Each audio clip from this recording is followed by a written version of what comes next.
Salam, selamat pagi saudara-saudari yang terkasih di dalam Tuhan Yesus Kristus.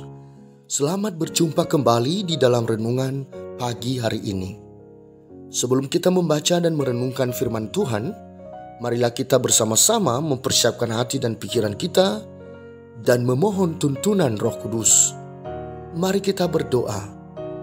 Yang Maha Tinggi, Bapa Surgawi, kerinduan kami setiap hari adalah bersekutu denganmu. Karena kami meyakini bahwa bersama Engkau, maka hidup kami akan selalu diperbaharui. Kami berterima kasih untuk keberadaan kami hari ini yang boleh menghirup udara segar, sehingga kami dimampukan untuk menjalankan aktivitas kami. Terlebih kami berterima kasih untuk kesempatan menaikkan doa ini kepadamu, yaitu doa syukur dan permohonan bimbingan Roh Kudus-Mu, agar senantiasa memberi hikmat bagi kami, khususnya dalam mempelajari firman Tuhan yang akan segera kami baca. Biarlah dengan firman-Mu ini kami semakin dikuatkan dalam iman percaya kami. Terima kasih Bapa, di dalam nama Tuhan Yesus Kristus kami berdoa. Amin. Saudara-saudari yang dikasihi Tuhan, renungan firman Tuhan pada pagi hari ini terambil dari Habakuk pasal 3 ayat 17 sampai 19. Saya akan membacakannya untuk kita. Sekalipun pohon ara tidak berbunga, pohon anggur tidak berbuah, hasil pohon zaitun mengecewakan, sekalipun ladang-ladang tidak menghasilkan bahan makanan, kambing domba terhalau dari kurungan, dan tidak ada lembu sapi dalam kandang, namun aku akan bersorak-sorak di dalam Tuhan, beria-ria di dalam Allah yang menyelamatkan aku. Allah Tuhanku itu kekuatanku. Ia membuat kakiku seperti kaki rusa. Ia membiarkan aku berjejak di bukit-bukitku.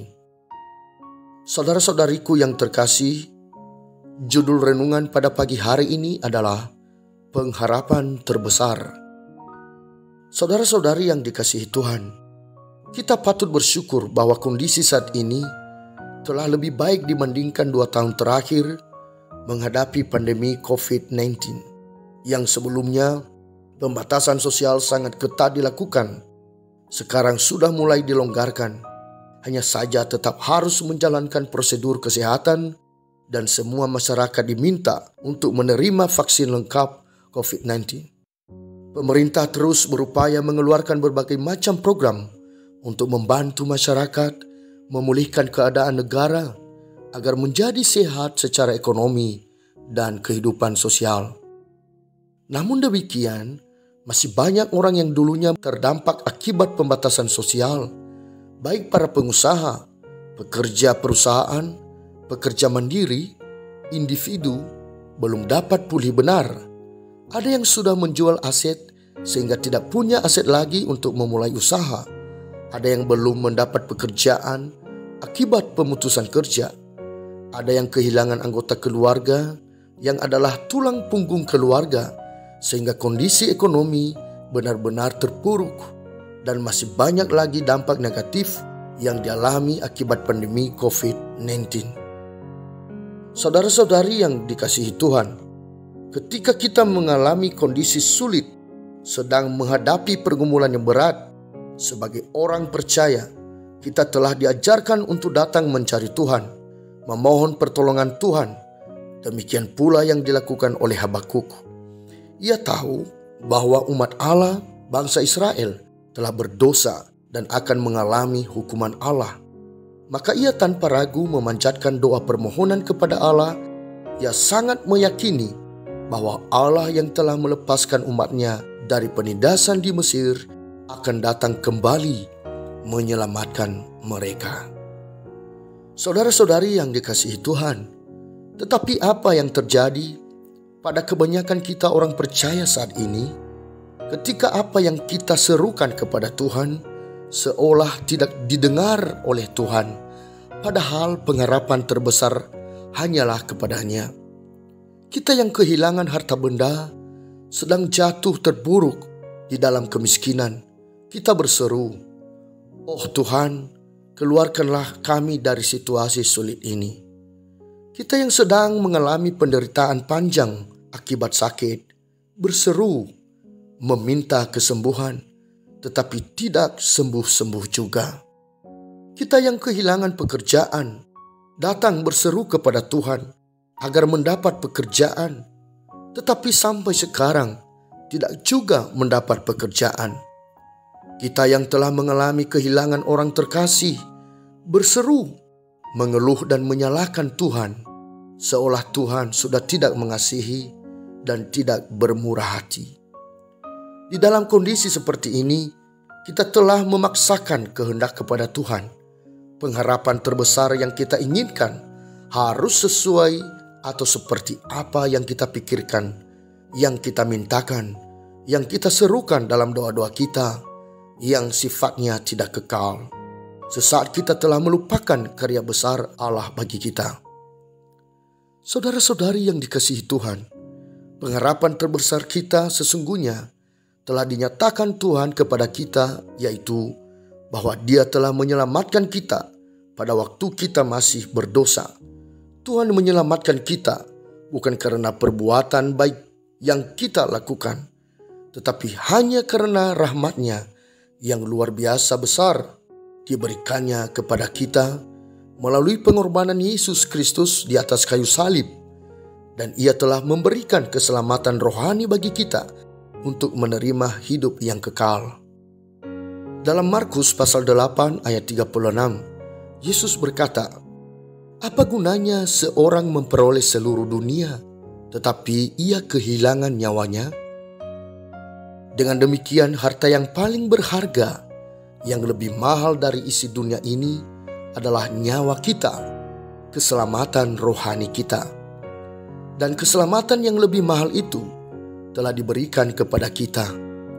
Masih pantaskah kita mengatakan Tuhan tidak bermurah hati? Karena itu, apabila kita mengalami hal yang paling gelap di dalam kehidupan kita, ingatlah akan keselamatan yang sudah disediakan Tuhan bagi kita."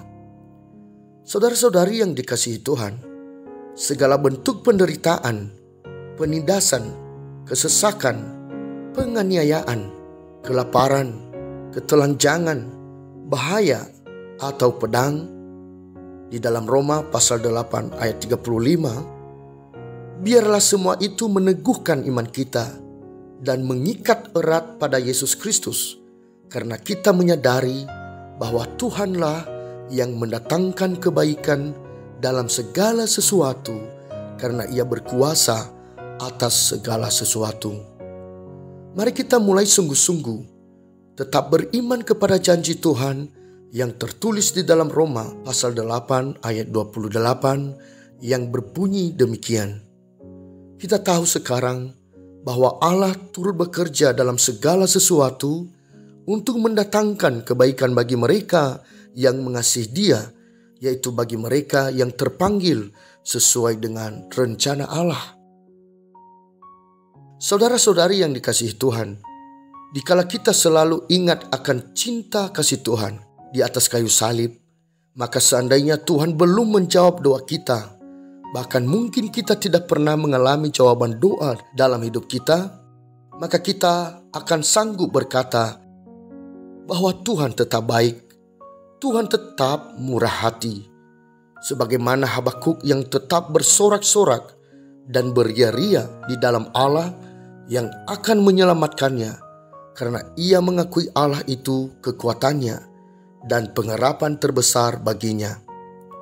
Pagi ini saya mengajak saudara-saudari sekalian, mari percayalah kepada Tuhan sumber pengharapan itu.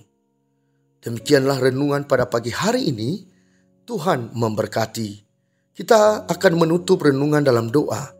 Tetapi jika saudara ingin didoakan secara khusus, hubungi email kami.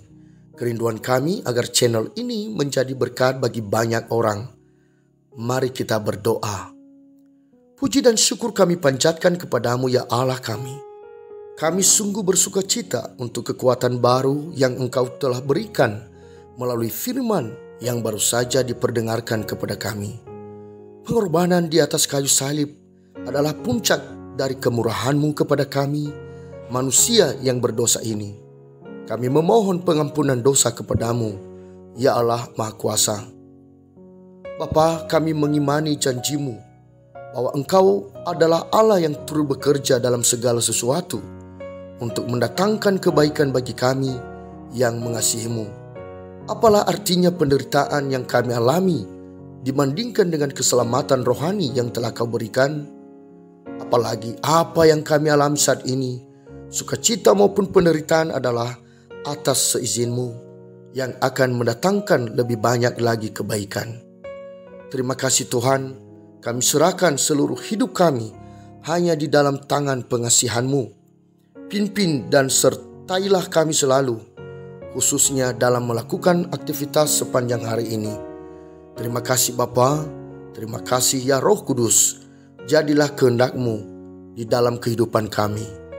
Dalam nama Yesus kami berdoa. Amin. Saudara-saudari, mulailah harimu. Kiranya kasih dan anugerah Tuhan senantiasa melimpah di dalam kehidupanmu. Muliakanlah Tuhan di dalam setiap aktivitasmu, dan jadilah saksi hidup bagi firman-Nya. Roh Kudus menyertai kita semua. Sampai berjumpa kembali di renungan berikutnya. Tuhan Yesus memberkati.